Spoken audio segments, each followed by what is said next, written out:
Bonjour, nous sommes le groupe 7 des 4e C. Voici notre oral sur le vivre ensemble. Nous allons commencer par définir ce qu'est le vivre ensemble. Pour cela, nous sommes basés sur le film Une incroyable équipe de Sébastien Groblet de 2011. Le vivre ensemble, qu'est-ce que c'est ? Le vivre ensemble, c'est pour nous un groupe de personnes tolérantes les unes envers les autres, c'est le respect d'autrui, le partage des idées.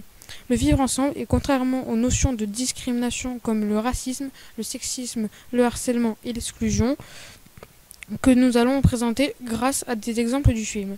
La discrimination est le fait de rejeter une personne à cause d'une caractéristique particulière. Par exemple, dans le film, on peut voir Just à l'écart car il est boursier, contrairement aux autres. Le sexisme est réduire une personne à une tâche par rapport à son sexe. Dans le film, on peut voir qu'il n'y a pas de filles dans l'école. Et lorsque le concierge fait part de ses idées au professeur Konrad Koch sur le fait que sa femme souhaiterait le droit de vote. Concernant le harcèlement, c'est le fait de porter atteinte à une personne en créant constamment un environnement humiliant autour de celle-ci. Par exemple, dans le film, Félix accroche en l'air les chaussures de Just dans le seul but de l'humilier et de le rendre mal à l'aise. Le racisme est une idéologie qui suppose la supériorité d'un certain groupe par rapport à un autre en fonction de son origine ethnique. Par exemple, dans le film, le nouveau professeur d'anglais, Konrad Koch, demande aux élèves comment ils perçoivent les barbares. Ils lui répondent en disant « c'est des barbares ».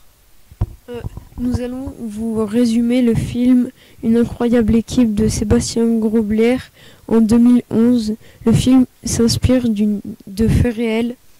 En Allemagne, au XIXe siècle, un professeur d'anglais qui, à la place de ses cours, il préfère enseigner un sport anglais, le football. Il permet de créer un esprit d'équipe, de la camaraderie dans la classe. Le film se déroule en 3 étapes, le déchirement, la cohésion, la rébellion. Le film commence avec le déchirement du groupe, avec l'exclusion de Just du groupe car il est pauvre, il a une bourse alors que les autres élèves sont riches. Le groupe rentre par la suite en cohésion grâce au foot et Konrad Koch. Il se rebelle contre le professeur de sport en le pendant dans le gymnase. Ils se moquent d'un blessé de guerre. Ils reprennent un de leurs professeurs sur la prononciation. Le groupe se déchire à nouveau car Félix a dit à son père qu'il organisait un match de foot dans le parc. Ils se font arrêter. Entre de nouveau en cohésion grâce à Félix qui les libère et permet de rendre le foot légal. Au début du film, Joss se faisait harceler par Félix, mais Konrad Koch a enseigné des valeurs collectives et le vivre ensemble à travers le foot à ses classes de 4e. Grâce à ça, les élèves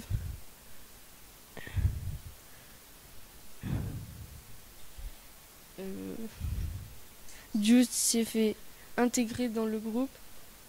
À la fin du film, il y a eu un match entre les Anglais et les élèves de Konrad Koch. Grâce à leur esprit d'équipe, ils ont gagné le match de foot et le foot a été autorisé en Allemagne. Conclusion, si tout le monde se respecte, collabore et s'écoute, le monde serait meilleur.